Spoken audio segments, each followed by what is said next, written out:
Distance is very, very valuable, but distance with no control equals disaster, catastrophe. So what we need is distance with control. I can hit the ball a great distance, but hitting the ball a great distance is not the skill itself. The skill of being able to hit the ball far comes from a couple of factors. One of those factors is getting into the correct impact position. Instead of giving extra loft to the club, trying to help it up, and instead of hitting down on the ball, creating more spin. You can swing it on a hell of a speed, but if you're hitting it here, here, here, here, here, there's no consistency in distance. The distance comes from a better strike. You take someone swinging 100 miles per hour, hitting it center face, that guy's going to get way more distance than someone swinging 110, smashing it all over the club face. A 100 mile per hour swinger who also goes for coaching is going to learn about club face awareness and club face control. When you're just lashing at it wildly, trying to get more distance, you're hitting it all over the show with open face, closed face, and you don't know how to control it. Club face control, a square face with a beautiful center or high toe, like from the center strike, every time is going to give you a much more reliable shot. That's why when I swing with more rhythm, the ball goes better because I hit it sweeter with more control. When I try to lash at it, it goes everywhere. Distance without control is not worth anything. Swing mechanics is another skill you're going to learn, but that you can only get from a coach. You're not going to do it yourself. You're not going to do it through YouTube videos. And in 5 years, a coach is going to have to reverse all the bad habits you made by watching Dingleberry's videos on just pure distance. Nothing. Girls got a rhythm, a backseat rhythm. But to get a better strike, when we hit the ball further, with more control, we get closer to the hole. Closer to the hole, higher lofted clubs to the green, lower scores in general, of course. And then the other thing that's not talked about with distance, because it's always the pursuit of distance. That's the thing that's going to lower your score, right? Oh, distance is the big factor. Distance is the biggest factor. From here to the green, the distance control, not the distance under control, that's one thing, right? Extra distance with more control. This here is the distance control, long and short. That is the most important. Plus the other skill of awareness of where your ball goes left and right. That's going to allow you to hit the correct club between the front edge and the back edge of the green, and hopefully the left edge and the right edge of the green. The tighter the dispersion between your longest and shortest shot with your club, the better golfer you are. The PGA pros will be able to hit that ball with one club in a range of 5 yards, 170 to 175. That's their club. Sometimes you're going to have a 20-yard gap, 25-yard gap. That means your skill level is not high enough. That's golf. If you can get that skill of better contact, better club face control, better mechanics, hey, guess what? You're going to have that distance control. That's going to give you more skill, lower score. Players and gangbangers, a skill that is so underrated is the ability to think. Thinking is what creates all the plans. It's what creates a strategy, and it gives you this pattern recognition. Pattern recognition and thinking are skills we just need for golf. If you want to get good at golf, if you can't think and find solutions, we're not going to get there.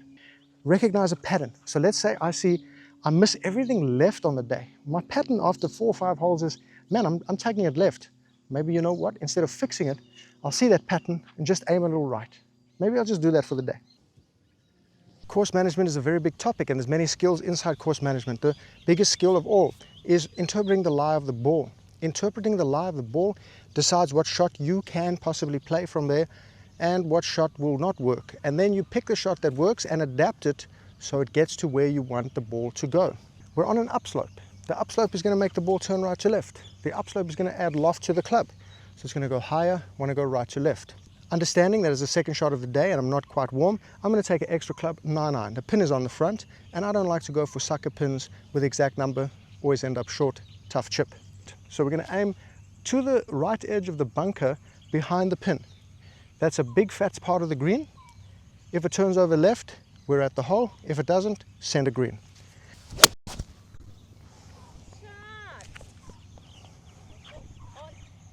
Nice on. Thank you. You're welcome. Finding the best place to miss is a skill like no other in golf, because golf is a game of missing. And people will think, well, I don't have a shot shape that I can reliably rely on to get it to the place I want to be? Well, if you're going both ways, left and right, and you've got trouble like this, hit a club that can't reach this thing. That way, it can go right and it can go left, and you're in a pretty decent position, leaving a pitch shot onto the green. It's your skill level that will determine where you're able to miss. If you can't get it like close to the green on the left side reliably, you've got to stay short of stuff. But if you have a shot shape you can rely on, you can pick new targets like I did to make the ball curve left to right into your zone that you want it to land in. You can set up 2 field goals and land the ball somewhere between those field goals. You're not necessarily going to aim inside the field goal. You might aim outside the field goal to make it curve into the field goal area. So we would have put a field goal up on the left of this bunker and on the top of that bank over there to make sure we finish in this corridor here.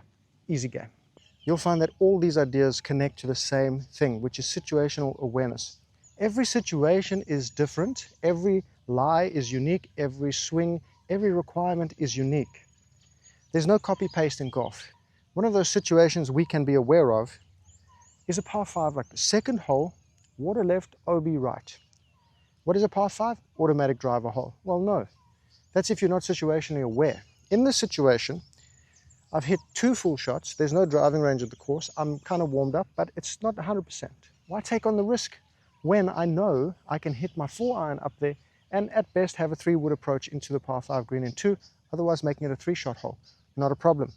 My feeling is that I won't commit to the driver, I'll cause a bad swing, and then I'll lose a golf ball. So what's the point of that? What's the point of that? My skill in situational awareness I have developed over the last few years so I don't botch things in a major way. Because when we score high and we have depressive episodes and negative death spiral, we are situationally aware, but we override our awareness to do something that other people may expect of us. And let's just quickly talk about alignment, okay? So alignment, because this one, I'm not sure if I'm going to draw or fade it, but it's not going to draw or fade too much either way. I go straight up at the blue mark, right in the middle of the fairway there. I could go up the middle of the bank on the right of it, that's fine too. But I want to align there to allow both shot shapes to come. I'm not going to go with a phantom straight shot, dead straight up the left of the fairway. What if I pull it just a little bit? So alignment, another skill, and target aiming is another skill, picking the correct target. Now I'm situationally aware. I'm going to intend on hitting a draw, and let's go.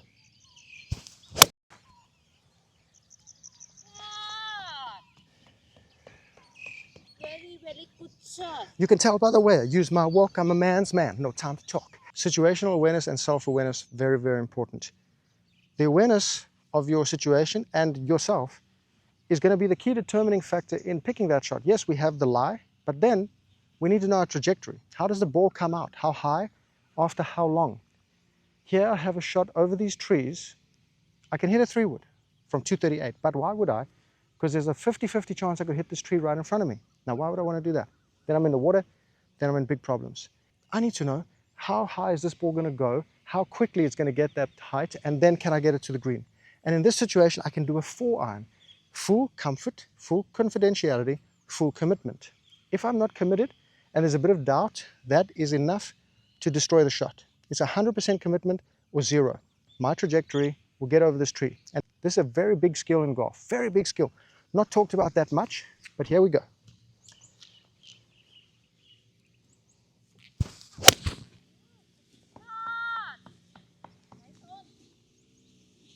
I think a skill that's not talked about much anymore is visualization. Visualization is far more important than distance because distance just gets you further. It doesn't tell you anything else. Visualization gives you the video that you create to create the shot with the intention in your brain that fuels your body's movement to create that video. On a chip, it's the exact same thing. We have to visualize, what are we going to do here? Imagine the video. We're going to hit the ball, we're going to chip it, and it's going to land on the green and jump up and roll right to left to the hole here. What trajectory is that ball going to take? How high? Is it going to go like a high lofted one, land soft and roll out? Is it going to be a low skidder? You have to see that shot. Then, when you practice, you get to visualize, you get to hit the shot, and you get to go, oh, I'm seeing a shot I don't even have, man. I'm seeing a shot I don't even have. It's like I go on only page, I have her, but I don't have her. You know what I'm saying? Situational awareness, uphill green. We're hitting up onto it. We're going to let it come in right to left. Let's see the visualization.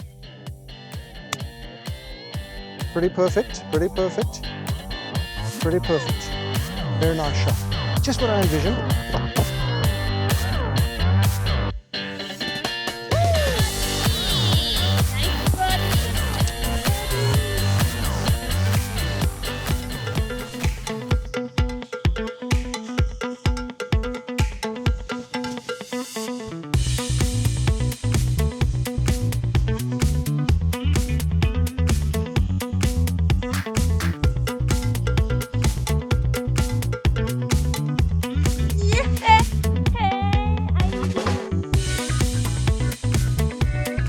There are 4 skills of putting. 1 is green reading.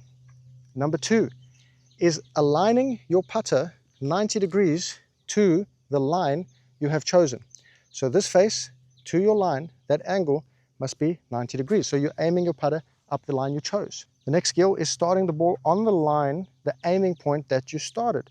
You predicted the curve, you found the tangent to your aiming spot, and now you aimed your putter and you hit the putt toward that. That's another skill, hitting the ball on the line you chose. How do we do that? We pick something 4 to 6 inches in front of our ball, a blade of grass, and line our putter up to that blade of grass. Very nice. Then the final skill is hitting the ball with the correct pace to get the ball to the hole. And that skill comes from practice and from practicing getting your mental game out of the way. All this putting stuff nowadays has been complicated by pseudo-intellectuals who are trying to make everything a gimmick and sell you some nonsense. Putting is a very simple skill to develop. You have to trust your body and brain connection. Your brain is a physics calculator. The fact that I can come here, lean on my putter without denting the green, so I have enough pressure to do that, lean on it without falling over, lose balance on my right foot, take my left foot off the ground, put my fingers in the cup, pick it up perfectly without jamming my fingers in the bottom of the cup, without getting to before the ball and trying to pick it up like this. I know exactly in space and time what I have to do because that's what my brain's function is. If I cannot do that, I will die today. So your body also knows with putting that there's a function, there's a surface, it gets familiar with your surface if you play the same surfaces enough, it gets familiar with your tool, your hammer, and it gets familiar with the swinging of your arms. Then it can see the line. It can intuitively know, how can I catch that golf ball? How can I catch that golf ball? It's much more difficult than putting, right? The coordination needed to catch a ball is much more difficult. Can I put backspin on this and stop it near the cup, maybe go in the hole? How can I do that? How can I do that? My fingers, my brain, the ball, the distance, everything's calculated. I just give the power over to what I like to call the cosmos, but it's really just switching off the mental, no more barriers, no more, okay, if I take my putter that far back and hit it that far forward. No, my brain knows. Watch. I'm going to get the rhythm, give my brain an intention. Looking at my line. That's how I feel that putt's going to be. Indeed. Now those are the 9 skills that are much more important than distance. Get your head together. Get out of the gutter with these distance people. You'll get distance when you swing better, hit the ball out the center of the face. Speed sticks, throw them away, learn how to putt. There's 4 skills. I'll make a course for you. I'm saying